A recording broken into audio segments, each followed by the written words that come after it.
Agora sim, bom dia. Que bom que nós estamos aqui. Estamos já na reta final das parábolas do reino, dessa sequência de parábolas que Jesus nos contou para nos ensinar sobre o reino, né? Você já parou para pensar que um dos motivos disso é que o reino que os judeus esperavam era um reino muito diferente daquele que Jesus veio implementar, né? Porque eles tinham a visão de um reino muito mais político, né? O Messias seria aquele que viria estabelecer um reino político, um reino poderoso, onde os judeus não seriam mais subjugados. Pense lá que, quando Jesus vem, os judeus estão sob o domínio do Império Romano.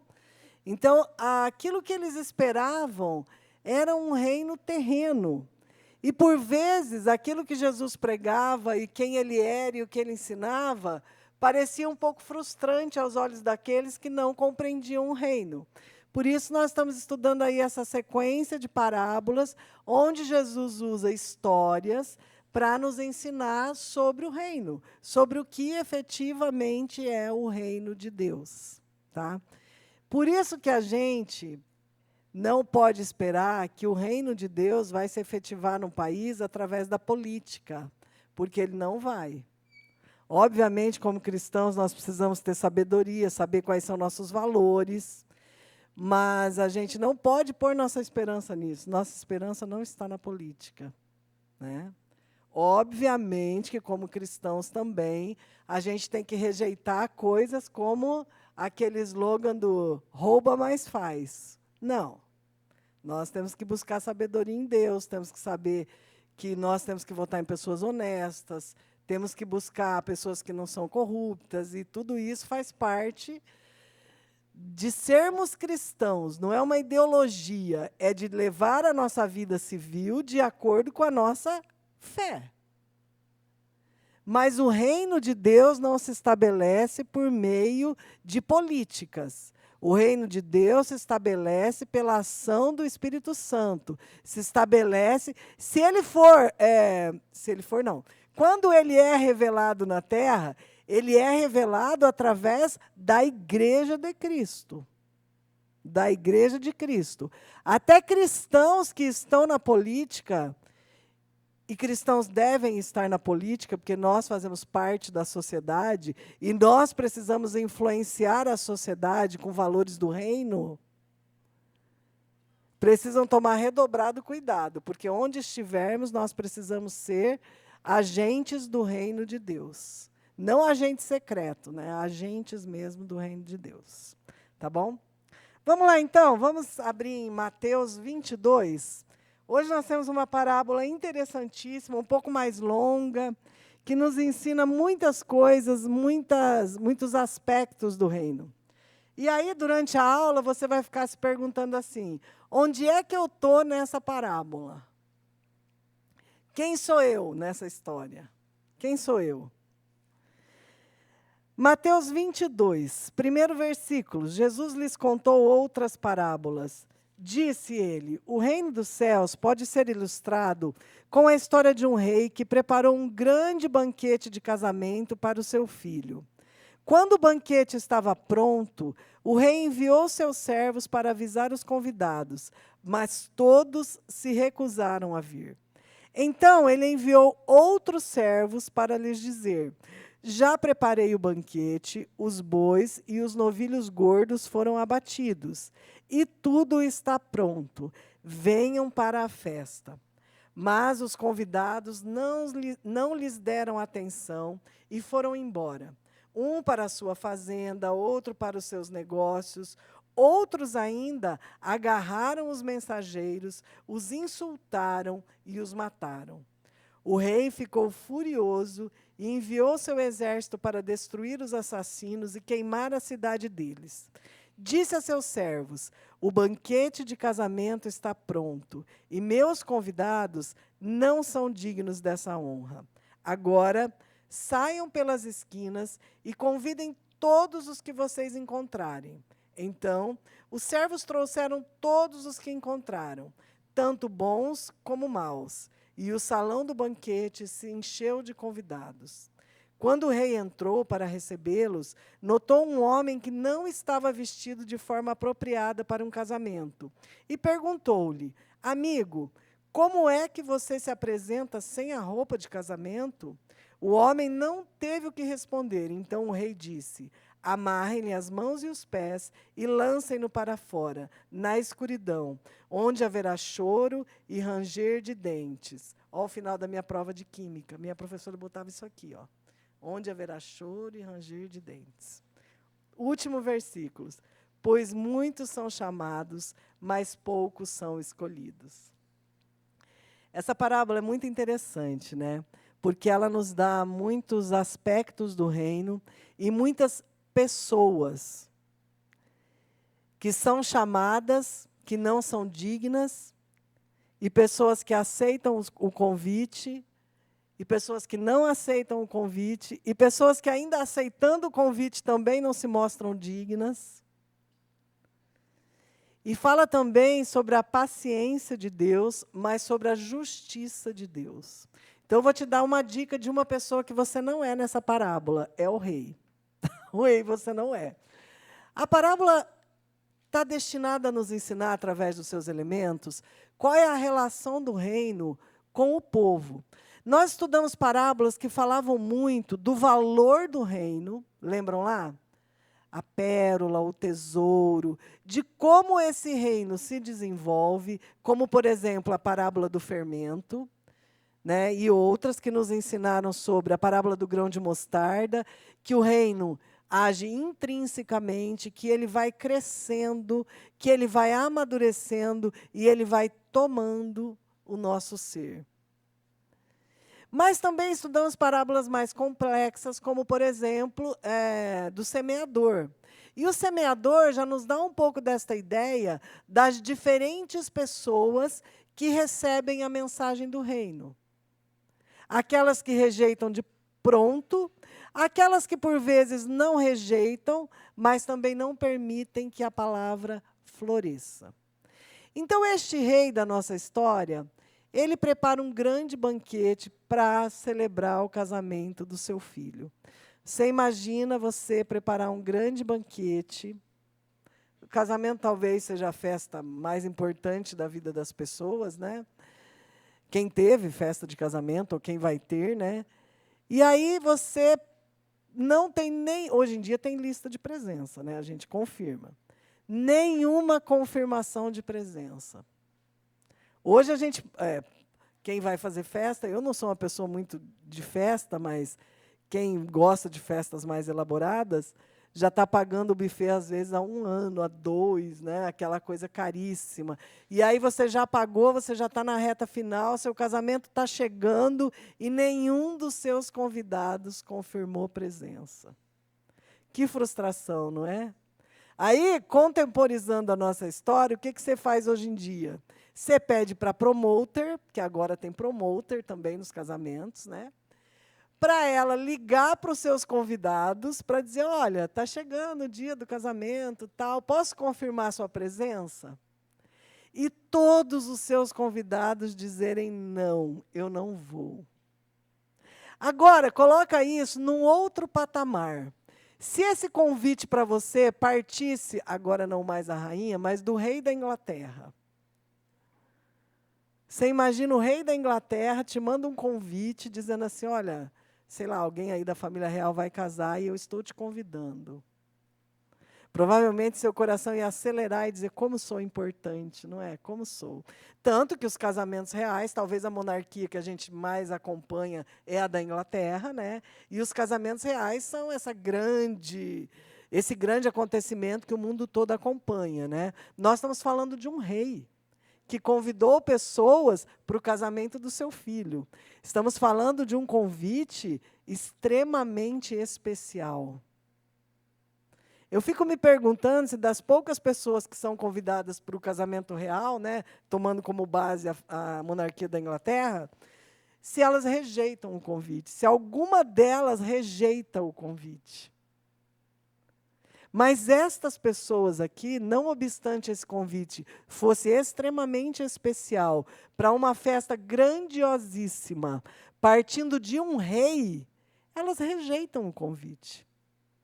E essas primeiras pessoas que foram convidadas, provavelmente seriam as pessoas mais dignas da terra, as pessoas mais prósperas. Viu que nenhuma delas rejeitou o convite porque disse assim, olha, eu não tenho dinheiro para comprar um presente, ou eu não tenho dinheiro para veste de casamento, embora esse ponto tenha uma coisa especial também. Elas rejeitaram porque, não, eu tenho que ir para a minha fazenda, tenho que cuidar de um negócio. E algumas foram tão arrogantes que ainda insultaram e mataram os servos daquele rei. Agora, como é que a gente contextualiza isso no mundo espiritual? O que Jesus está querendo ensinar? Que nos desculpem os nossos irmãos presbiterianos, mas o que Jesus está nos ensinando é que o convite é feito para todos. E aí nós temos aqui um primeiro grupo de pessoas que talvez se ache digna demais e capaz de rejeitar o convite. Nós vimos isso hoje? Claro. Pessoas que rejeitam de pleno qualquer ideia de precisar de um Deus. O convite que nos é feito é o convite para as bodas do Cordeiro. É o convite para que nós façamos parte da grande festa que vai ser celebrada nos céus. Da grande festa que será isso que nós pedimos. Maranata. Será a volta de Cristo. E nós temos um grupo imenso de pessoas que se julga não necessitada deste convite. Eu não preciso, eu tenho a minha fazenda, eu não preciso, eu tenho os meus negócios, eu não preciso, eu tenho meu conhecimento. E aí rejeitam o convite. E algumas, além de rejeitar, ainda nos dias de hoje, fazem o quê? Matam o mensageiro. E aqui, meus irmãos, eu vou abrir um parênteses para dizer a você. E eu acho que eu me repito nisso algumas vezes, mas às vezes eu acho que nós cristãos vivemos numa bolha sem perceber o que está acontecendo. Os cristãos estão sendo mortos pelo mundo aos milhares. Não é centenas mais, milhares. O que está acontecendo na Nigéria, que você não vai ver na TV, você não vai ver nos canais de fofoca, são centenas de cristãos sendo mortos simplesmente pelo fato de serem cristãos, queimados vivos, mortos das formas mais cruéis, igrejas incendiadas, enquanto o mundo se cala. Se cala. Então, ainda é presente isso aqui que Jesus nos ensinou há mais de 2000 anos atrás. Alguns, além de rejeitarem o convite do reino, matam os mensageiros. Só que aí a parábola também nos ensina que Deus é generoso, é amoroso. É interessante, né, que em várias passagens a Bíblia trabalha a entrada no reino, o estar no reino como um grande banquete, como uma festa, né, a festa no céu. Por quê? Porque se tem uma coisa que a gente gosta é festa, né? Brasileiros especificamente, falou num churrasco, seu coração já dá aquela balançada, né? Ainda que agora o povo gosta aí muito de coisa crua, né? Então, mas o nosso negócio é churrasco, é quase cru, né? Mas precisa passar numa brasa, né, Pascoal? Para o negócio ficar bom, tem que passar na brasa. É que nem ser crente, tem que passar na brasa, né? Mas, gente, é essa ideia de que nós somos convidados para algo maravilhoso, para algo lindo, para uma festa que não vai ter fim, para as bodas do Cordeiro. E hoje não é diferente de quando Jesus está nos ensinando esta parábola. As pessoas que talvez nós pudéssemos entender como dignas, rejeitam o convite. E algumas matam o mensageiro. E aí entra um elemento interessante do reino, que é a justiça de Deus. Aquele rei, aqui não diz que ele matou aqueles que rejeitaram o convite. Aqui diz que ele trouxe justiça sobre aqueles que eram assassinos. Então, há um elemento de justiça também. E outro ponto que, às vezes, nós gostamos muito do universalismo e flertamos com uma teologia que não é bíblica, é essa ideia de que Deus é amor, todo mundo vai se salvar. A gente gosta de flertar com essa ideia universalista, mas não é isso que a Bíblia nos ensina.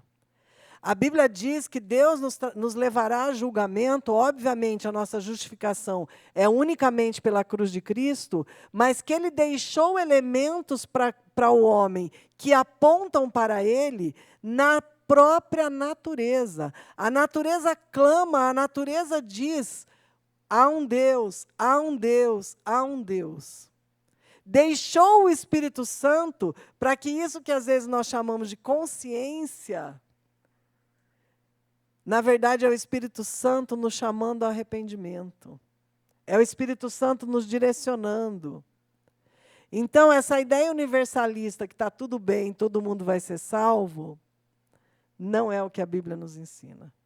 A Bíblia nos ensina de um Deus que nos amou tanto, a ponto de enviar seu Filho para morrer por nós, para que nós pudéssemos ser justificados através do sangue dele. Porque pelas nossas próprias obras, nós não podemos ser salvos. Por melhor que você seja, por mais, abre parênteses, mais bonzinho que a gente acha que é, por mais que você cumpra o Código Civil e o Penal, e isso é bom, você não vai ser salvo, porque é o sangue de Cristo que nos justifica. Esse mesmo Deus fez isto, enviou seu Filho, deixou elementos que gritam a nós a sua presença, mas levará a humanidade a julgamento. E aí nós passamos no segundo momento dessa parábola, que também é muito interessante. Lembra lá que a gente estava falando da sua festa, e não tem nenhum convidado confirmado, e está chegando o casamento, e você já pediu para a promotor ligar para todo mundo e dizer, olha, está chegando, agora é mensagem de WhatsApp, né? Está chegando o casamento do fulano, você não vai confirmar a sua presença, né? Ninguém confirmou. Aí o que é que você vai pensar?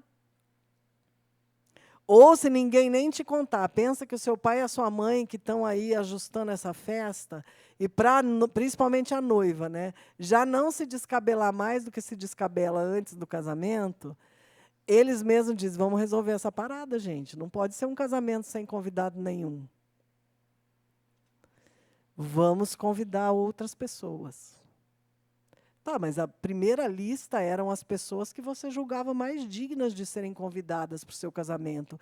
Eram as pessoas que você julgava que tinham alguma consideração por você. Eram as pessoas que você julgava que te amavam. Essa era a primeira lista.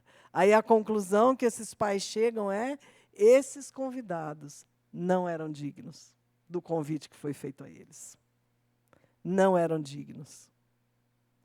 Logo rejeitaram esse convite pelas razões mais banais. E aqui, meus irmãos, por vezes Deus nos chama. Deus nos chama para os propósitos dele na nossa vida. Deus nos chama para o ministério que Ele tem para nós. Deus nos chama ao arrependimento, porque Ele quer consertar a nossa vida. E nós recusamos o convite pelos motivos mais banais.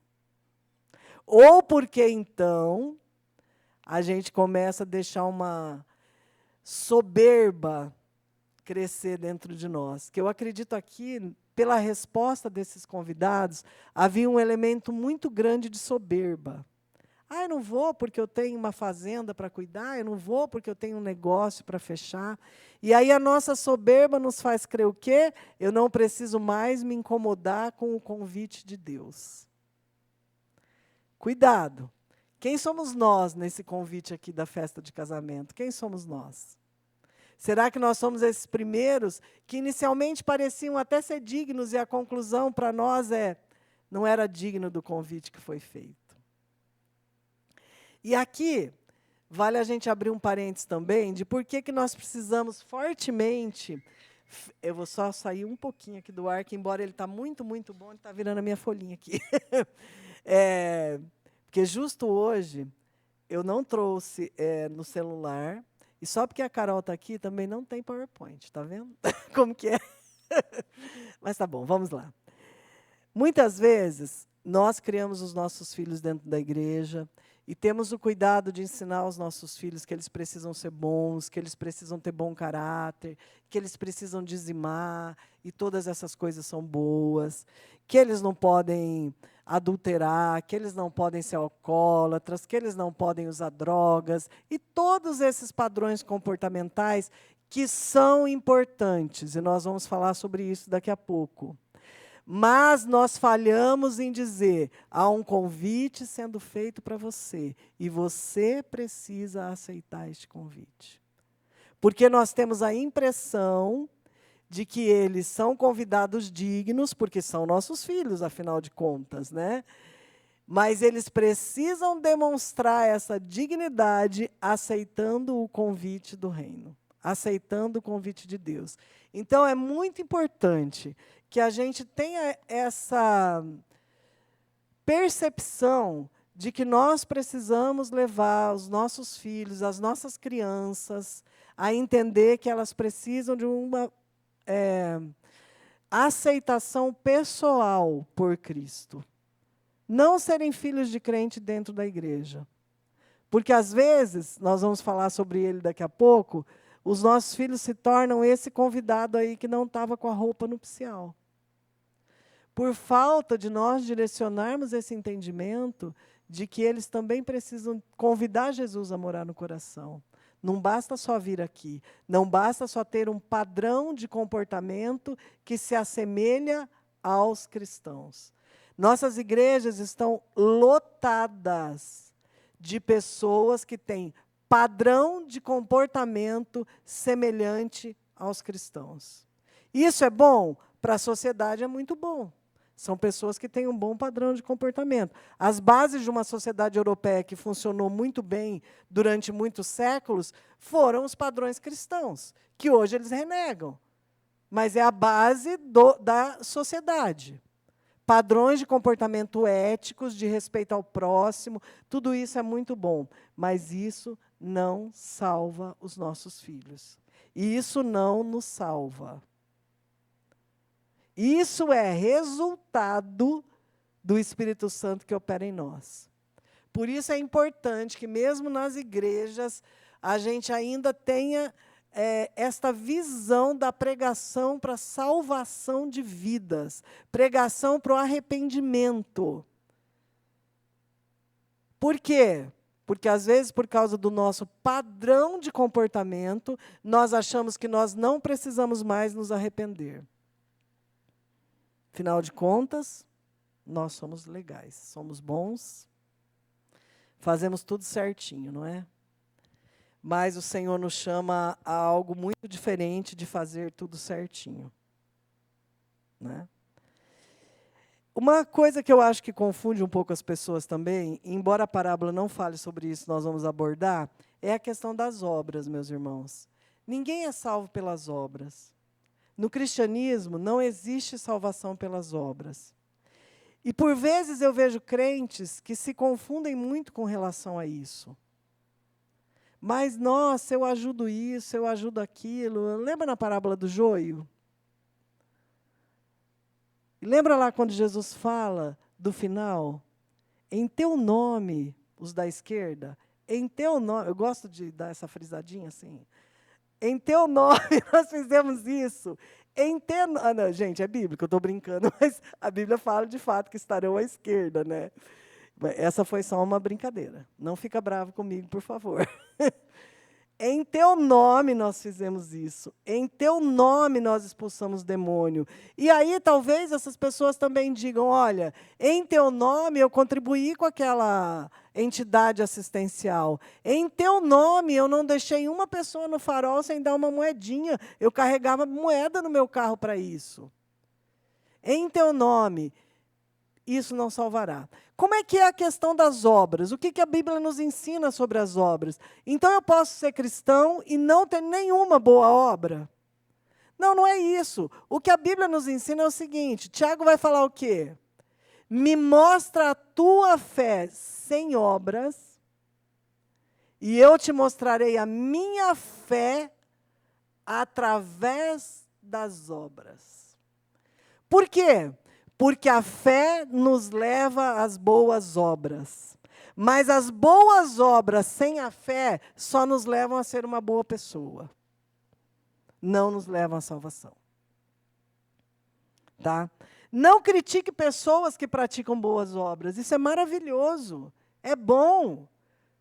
O que você precisa, talvez, pensar quando você tem aí acesso a pessoas que praticam boas obras e pensam que serão salvas através delas, é ajudar no conhecimento de que elas precisam da fé. Agora, também não acho que você pode passar aí pela sua curta existência na Terra sem praticar boas obras, porque isso pode ser um problema em relação à sua fé. As boas obras evidenciam a nossa fé. E daí, como é que é você dizer assim, não, eu tenho uma fé do tamanho do grão de mostarda que Jesus falou lá, mas não pratica uma boa obra, não tem misericórdia, seu coração não se abre para ajudar um projeto missionário, seu coração não se abre para ajudar uma pessoa em necessidade. Será mesmo que o Espírito Santo está operando em você aquilo que Jesus resume todos os mandamentos, dizendo assim, ame a Deus acima de todas as tuas forças.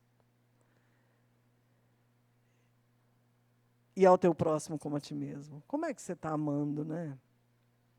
Algumas pessoas amam fácil, eu sempre falo isso. A gente precisa trabalhar que existem diferentes personalidades, existem diferentes temperamentos, existem diferentes trajetórias de vida. E uma coisa que cedo eu aprendi é, algumas pessoas amam com mais facilidade, algumas pessoas perdoam com mais facilidade, algumas pessoas têm mais dificuldade para isso, mas o Espírito Santo ensina uma e outra. Não é uma desculpa. Nenhum cristão pode ter síndrome de Gabriela. Sabe o que é a síndrome de Gabriela? Muita gente aqui sabe. Eu nasci assim, eu cresci assim, e assim eu vou ficar. Cristão não é assim. Cristão não tem síndrome de Gabriela. Vamos continuar? O rei, então, traz justiça sobre esses que são os assassinos, e não só os destrói, como também manda queimar a cidade deles. Muitas vezes, Deus traz justiça sobre povos. E o que nós vemos acontecer é a justiça de Deus sobre povos. E não nos cabe julgar. Nós devemos deixar Deus julgar. Aqui eu quero dar uma paradinha, porque eu nunca consigo me organizar para isso, mas eu lembrei agora, então vou fazer isso. Você gostaria de participar, de dizer alguma coisa, de contribuir com o que nós estudamos até agora? Pode dar um sinal aí, que será levado o microfone até você, e a sua contribuição será muito valiosa. Carol?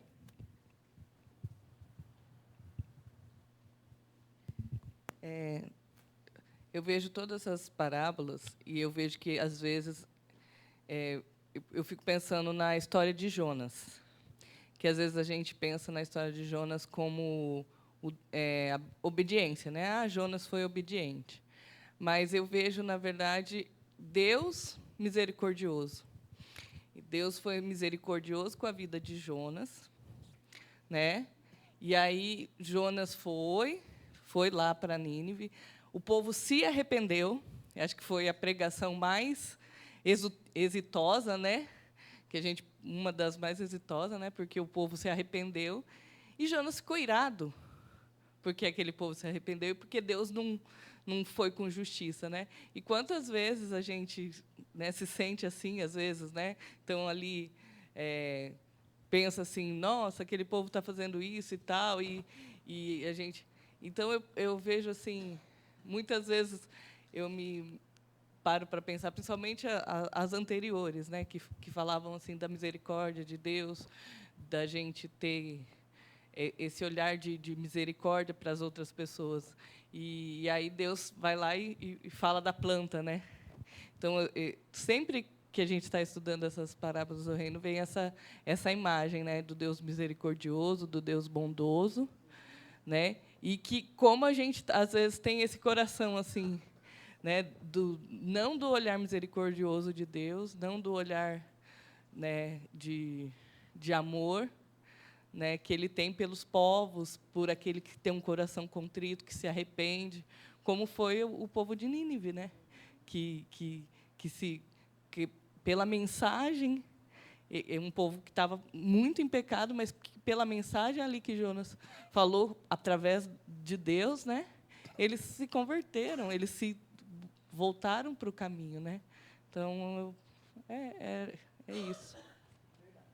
E Jonas é um profeta interessante, né? Porque ele é um profeta que pregou arrependimento sem querer que o povo se arrependesse. E, aliás, a queixa dele com Deus já era desde o começo. Eu vou pregar, eles vão se arrepender e você vai perdoar. Olha, como é que pode, né? O ser humano é muito paradoxal, né? Tanto que, para ensinar Jonas, Deus teve que fazer Jonas... Jonas era um colérico, acho que um colérico, né? Porque aí Deus usa uma plantinha para ensinar Jonas, né? Porque o sol pega na careca dele, e aí Jonas fica irado. Nossa, mas a planta que o Senhor tinha feito crescer aqui, olha só, como assim? Ele não estava preocupado com a planta que morreu, mas com a careca dele que estava queimando. E aí Deus diz, você está preocupado com a planta que você não plantou, você não regou, você não fez crescer. E você não quer que eu tenha misericórdia desse povo e dos animais que eu fiz. Como o ser humano é paradoxal, não é? Como pode? Mais alguém gostaria de contribuir com o nosso estudo da parábola? Opa, só um pouquinho. Microfone para Marli.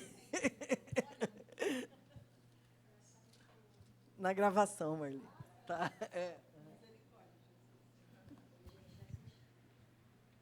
Não, mas quando eu penso na graça, né, a gente cantou a maravilhosa graça de Deus, que é maior que a nossa iniquidade, tudo aquilo que fala aquela letra maravilhosa, eu vejo que o que nós estamos vivendo hoje, nós vimos uma graça barata, né? A gente não prega na íntegra o evangelho verdadeiro do reino, quando você disse que é necessário de que no púlpito, na pregação, traga a nós analisarmos e ver o arrependimento genuíno da pessoa. Quando nós vemos cristãos pagando com a própria vida, e nós aqui, como você bem disse, entre bolhas, o que nós temos feito para pregar esse reino? Hoje, brincando, né, com o Reginaldo, ele falou que eu tenho um óculos agora para vir para a igreja. Então, o óculos do culto. Antigamente, a minha mãe falava, essa roupa é para ir para a igreja. E quando a gente pensa lá nas vestes, né?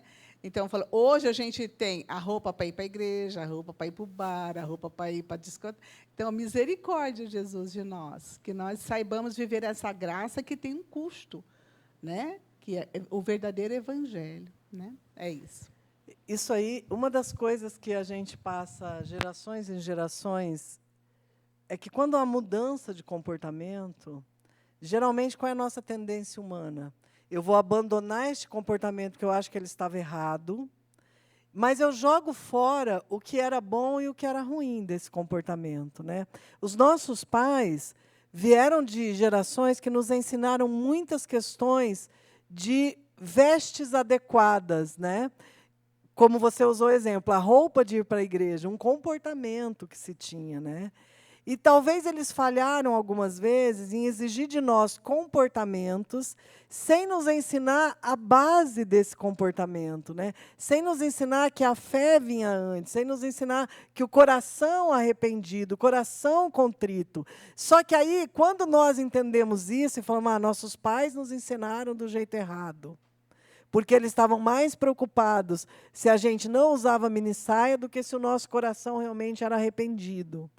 Mas aí eu joguei fora junto uma coisa valorosa, que era que ele estava nos ensinando sobre as vestes nupciais. Se você é um cristão, os seus comportamentos precisam ser de um cristão. E aí a gente, então, jogou isso fora para dizer assim, não importa mais como você se comporta. Não importa mais quem você é. Importa que você diz que ama a Deus. Que também não é o evangelho. Não é.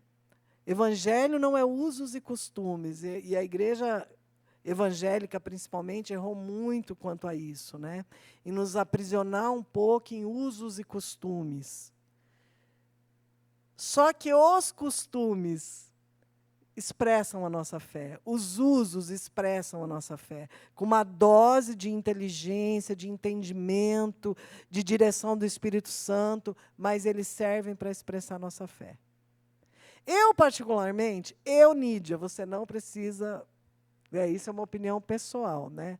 Sou muito fã das irmãs do coque, aí, da saia comprida, do coque, sabe, da contenção no exagero da aparência, né? Bom, a Bíblia nos ensina sobre isso, né? Dos adornos, né? Mas eu sou muito fã. Porque eu sei que algumas talvez tenham uma motivação equivocada sobre isso. Mas eu acho que isso é realmente uma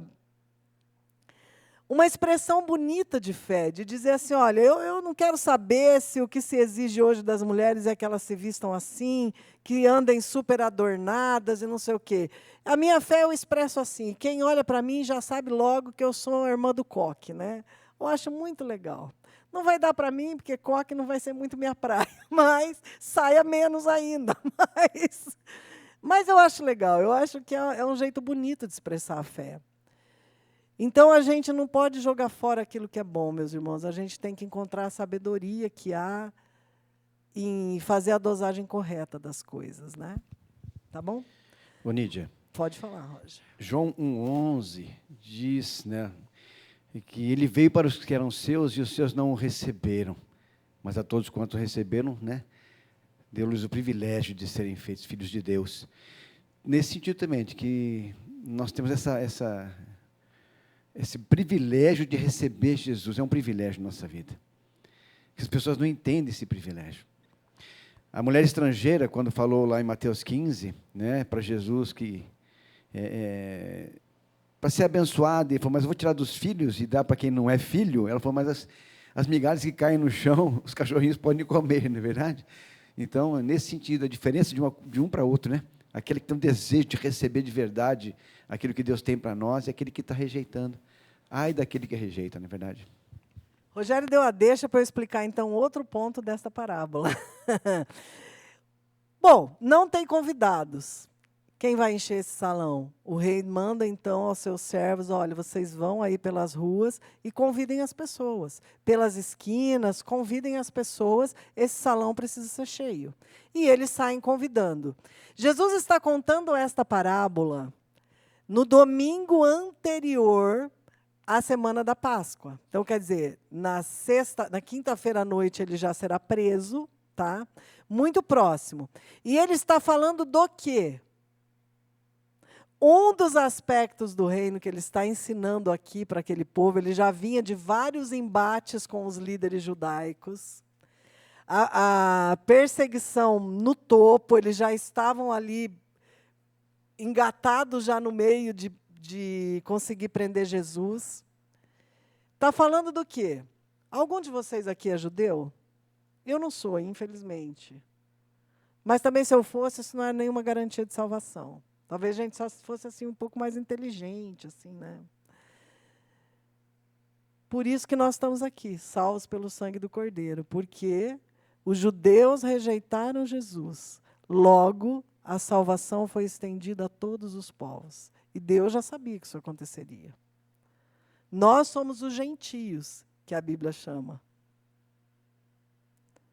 Não somos os prosélitos, porque os prosélitos são os gentios convertidos ao judaísmo. Nós somos os gentios, tá? Os não-judeus que foram chamados pelo Evangelho. Por isso a salvação foi estendida. Os convidados agora são todos. Os que inicialmente os judeus não julgariam dignos. Por quê? Porque não são judeus.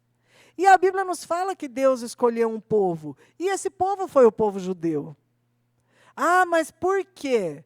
Não sei, porque Deus é soberano e Ele escolhe quem bem quer. E não cabe a mim nem a você decidir isso. Essa história que o Rogério mencionou, da mulher estrangeira, que acho que a filha está doente, né? E ela pede a Jesus que cure a filha dela. E Jesus diz, por que eu vou tirar o pão da mesa dos filhos. Porque ela era uma não judia.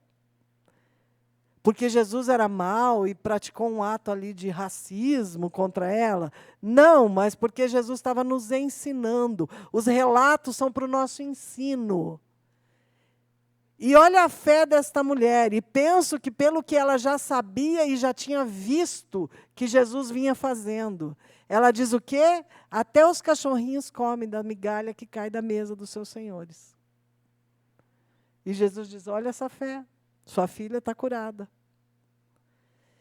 Então, esses convidados que inicialmente poderiam não ser considerados dignos e não eram, somos nós, os não-judeus. Porque Jesus estava ensinando uma lição aos judeus, dizendo a salvação veio primeiro para vocês, vocês não quiseram, vocês são esses convidados que não eram dignos. Agora, a salvação é estendida para todos os povos, para todos aqueles que aceitarem o convite. E aí o convite é feito para todas aquelas pessoas que estão na rua, que provavelmente jamais seriam convidadas para a boda de um príncipe, porque o filho do rei é um príncipe, não é? E agora todos nós, indignos que somos convidados às bodas do Cordeiro. A gente não gosta muito dessa coisa de dizer assim, que nós somos indignos, que nós somos miseráveis, que nós somos o bichinho de Jacó, né? Todas essas coisas, gente, eu sou isso, nossa, mas eu sou tão bonzinho, né? Nossa, mas eu não fiz coisas terríveis que algumas pessoas fazem, eu nunca matei ninguém, eu nunca isso, nunca aquilo. A Bíblia nos chama assim, tá? Essa música que a gente gosta muito de cantar, aí, o Amazing Grace, né? Um dos trechos dela fala o quê? A graça que chamou um miserável como eu. Miserável. Então, por mais que a gente seja legal, nós não somos merecedores da graça. E somos miseráveis. Aos olhos de Deus, não haveria possibilidade de nós adentrarmos ao céu. Por quê? Primeiro porque nós somos gerados no pecado. Não que seu pai e sua mãe pecaram ao te gerar, não é isso. Mas com base num homem pecaminoso. Quando a natureza cai, cai toda a natureza. Logo, todos nós somos gerados em pecado. E a graça maravilhosa nos chama. Esses convidados somos nós. E agora, então, o convite é feito, essas pessoas vêm para a festa está lotada, está cheia, o rei está contente. Aquelas carnes e aqueles banquetes preciosos que foram preparados terão convidados. E aí, gente, o rei não ficava nesse salão onde estavam todos os convidados, tá? O rei ficava num salão reservado onde estavam os mais nobres, né? E o rei vem fazer uma inspeção aí na festa. Olha, como não ia tirar foto, porque naquele tempo não tinha, né? Se tivesse, ia tirar umas fotos. O salão está cheio, as pessoas estão aproveitando da festa. O filho dele não foi envergonhado. Então, ele vem e ele observa a festa. E antes de nós falarmos desta pessoa que ele observa, porque esse é um tema bastante importante desta parábola, eu vou abrir um parênteses para a gente falar sobre o rei observar a festa. Quem é que foi julgar os convidados? Quem? Um outro convidado? Um servo do rei? Não. O próprio rei. Outro ponto que a gente precisa aprender, e eu sei que é difícil, nós não fomos chamados para ficar julgando os outros convidados. Lembra o que nós aprendemos na parábola do joio? Quando aqueles agricultores dizem para o dono da terra assim, olha, você quer que a gente vá e arranque o joio? O que ele responde? Não. No final, quando for a hora da colheita, a gente separa o joio e aí queima. E Jesus interpreta essa parábola, porque a parábola do joio, Jesus mesmo interpretou todos os elementos, e ele diz assim: no final dos tempos, os anjos virão e separarão o joio e vão queimar. Nós não fomos chamados para julgar os convidados desta festa. Não fomos. Às vezes, a gente pensa que fomos chamados para o ministério de juiz da igreja, né? Só que o problema qual é? Não tem esse dom espiritual na Bíblia, não tem esse ministério na Bíblia. Sabe, eu e você vamos errar, e por vezes a gente vai, porque algumas situações são muito evidentes, e a Bíblia nos fala de como a igreja deve tratar essas situações, e deve tratar, tá? Deve tratar, isso é bíblico. Mas nós não fomos chamados para o ministério de juízes. Nós fomos chamados para servir ao Senhor. Então, o rei sai de onde ele estava, adentra ao salão de festa para observar seus convidados. E ali, dentre aqueles convidados, ele observa uma pessoa que não está com uma roupa apropriada para a festa, não está trajando uma veste nupcial. E aí você vai pensar assim, meu Deus, mas esse rei é muito fora de noção. Ele acabou de convidar as pessoas de última hora na rua tal, e vai exigir das pessoas que elas estivessem bem vestidas. Mas observem que só tem esta pessoa que não está bem vestida. Sabe por quê?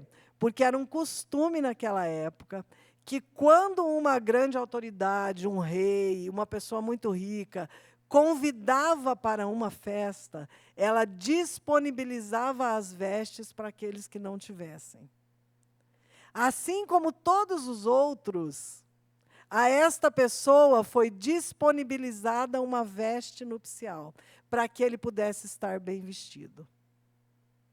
Quando você assiste aí os filmes de época, aquelas pessoas estão super bem vestidas, né? E isso era importante para a festa. Então, eram disponibilizadas vestes nupciais. E esta pessoa não aceitou as vestes que foram oferecidas a ela. Quando a Bíblia trabalha com vestes, essa figura de linguagem é sempre relativa a como a pessoa se apresenta diante de Deus. Como a pessoa se apresenta. A Bíblia fala de lavar as nossas vestes, fala de vestes de justiça, fala de vestes santas. Por quê? Porque isso é uma figura para dizer como é que nós temos nos apresentado diante de Deus. E Jesus aqui estava ensinando um outro valor do reino. Como nós nos apresentamos. Quais são as nossas vestes. Inclusive, tem um texto de Malaquias, se eu não me engano, quase certeza que é. Se o pastor Sinésio ou o pastor Edson lembrarem, pode me ajudar. Em que Deus rejeita a oração daquele povo, porque diz que os homens comparecem diante dele com vestes de violência. Né? E vai falar da postura desses homens, inclusive em rejeitar a mulher de sua mocidade, vestes pecaminosas. Então, essa figura da vestimenta é a figura de como nós nos apresentamos diante de Deus. Aí eu vou te convidar a abrir sua Bíblia em Apocalipse 19, 8.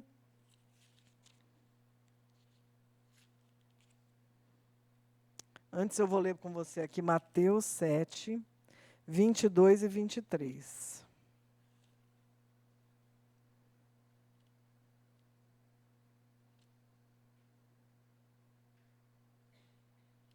No dia do juízo, muitos me dirão, Senhor, Senhor, não profetizamos em Teu nome, não expulsamos demônios em Teu nome, e não realizamos muitos milagres em Teu nome?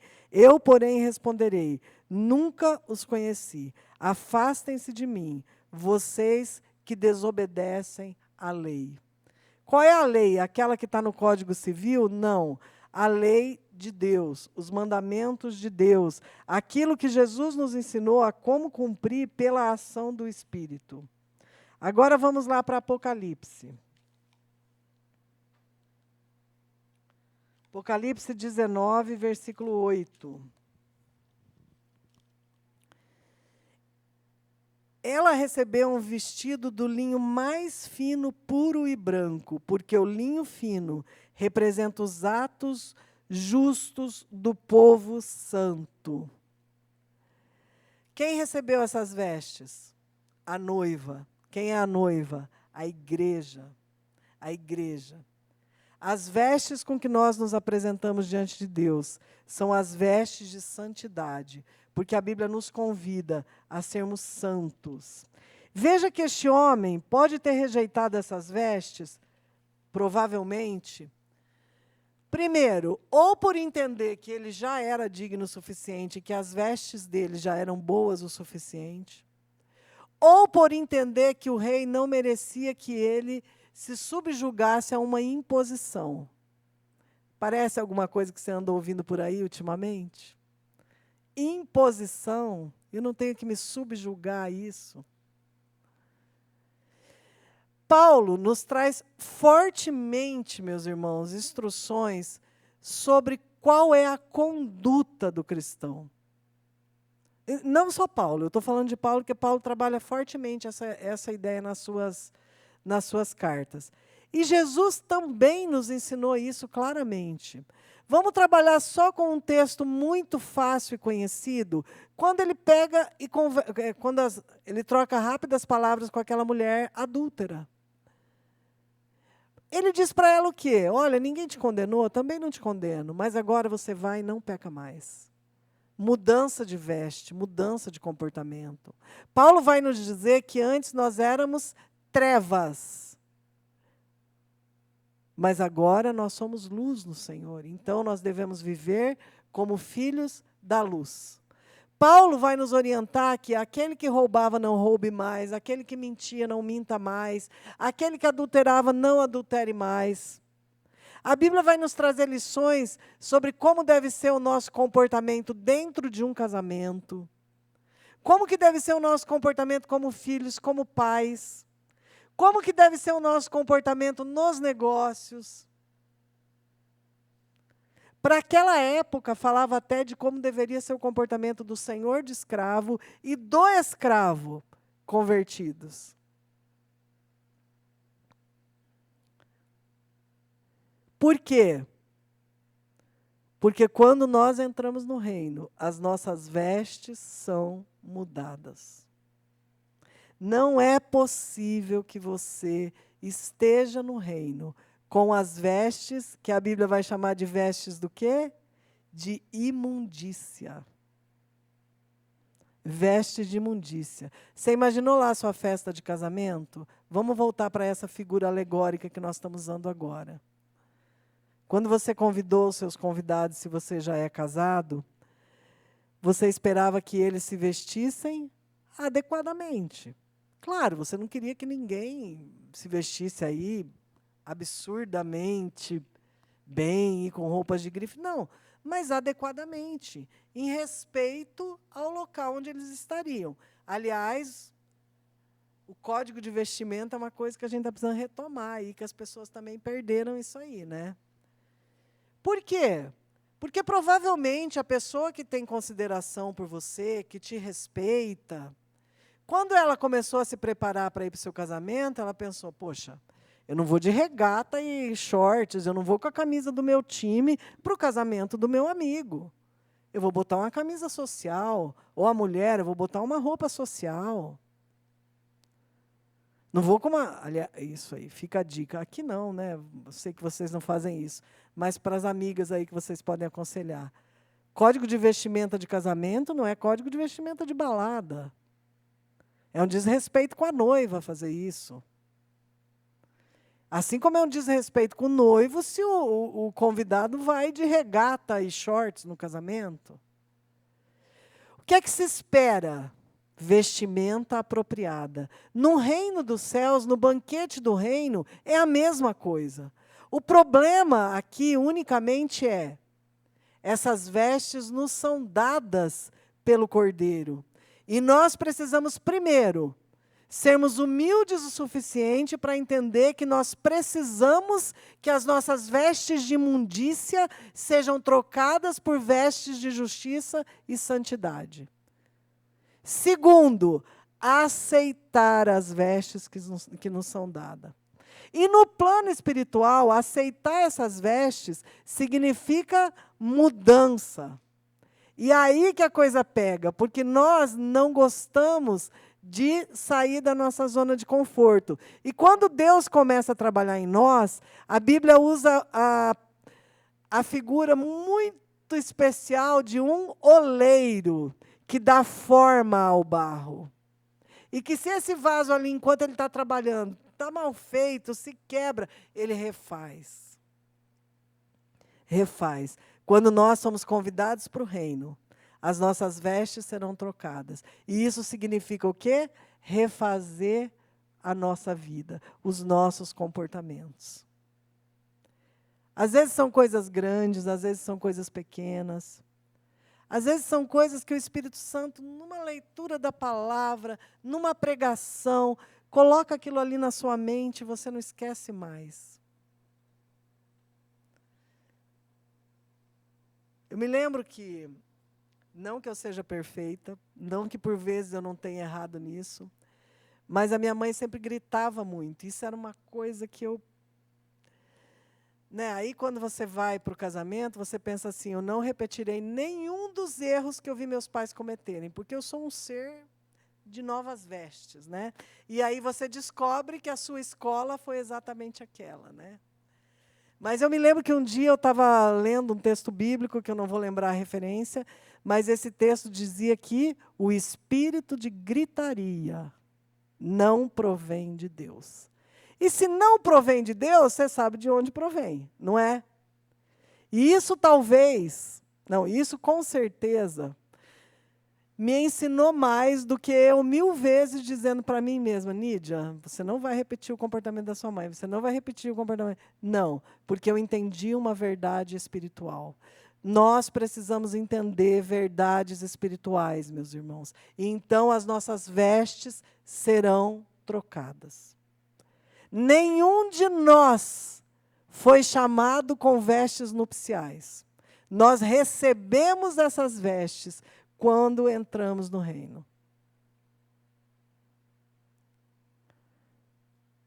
Muitos de nós aqui foram chamados do alcoolismo, foram chamados das drogas, foram chamados da prostituição, foram chamados de adultério, foram chamados de todo tipo de pecado.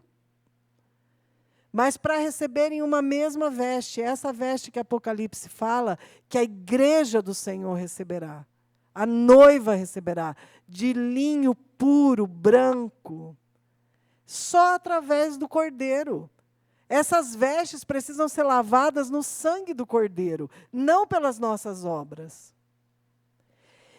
E o interessante é que essa parábola parece que ela só vai falar do povo de Israel ter rejeitado Jesus, de outros convidados, mas aí tem essa figura aí, no finalzinho da parábola, esse homem que rejeita as vestes. E quando o rei o interpela e diz, escuta, por que você não está vestido adequadamente?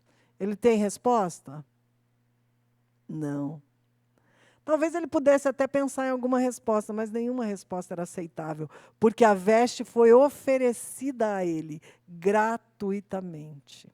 Como a graça nos é oferecida como graça, que embora ela custou caríssimo, ela nos é dada de graça. Mas nós precisamos concordar em receber as vestes. E precisamos ter humildade para saber que nós precisamos dela. Eu ler? Só ia dizer, então, para o senhor esperar o microfone. Espera aí. Então, espera aí. Enquanto eu leio, você dá o microfone para o pastor Sinésio, que daí ele vai falar. É 3:8, pastor? 3:18.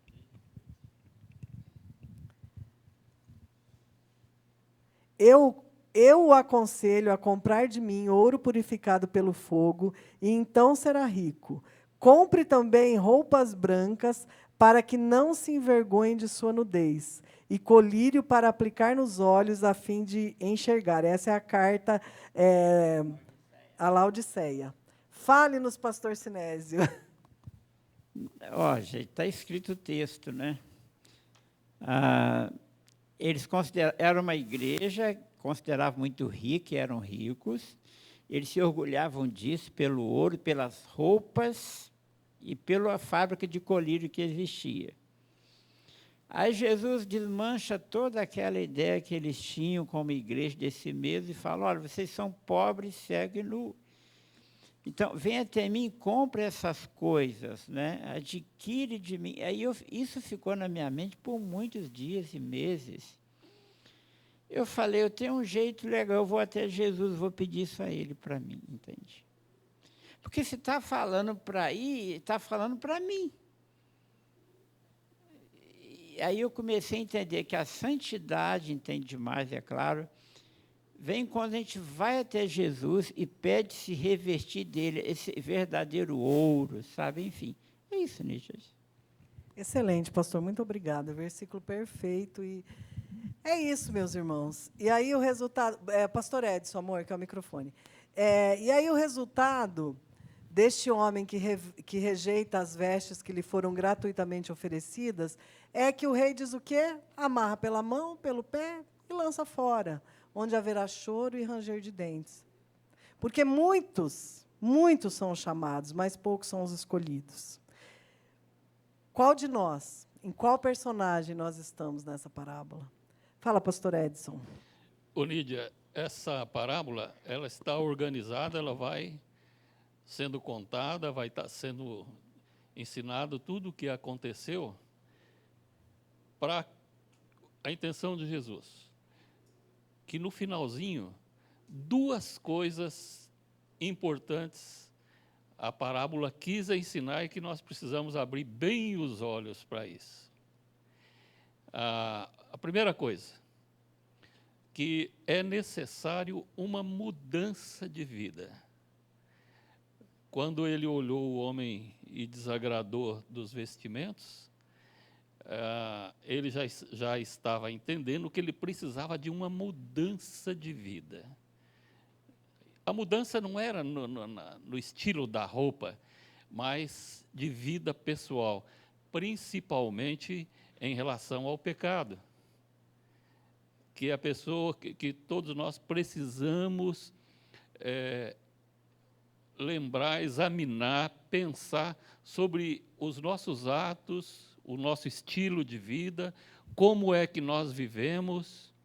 Nós precisamos estar analisando profundamente isso, a maneira que nós estamos vivendo, porque se há alguma coisa necessária, precisa ser mudado.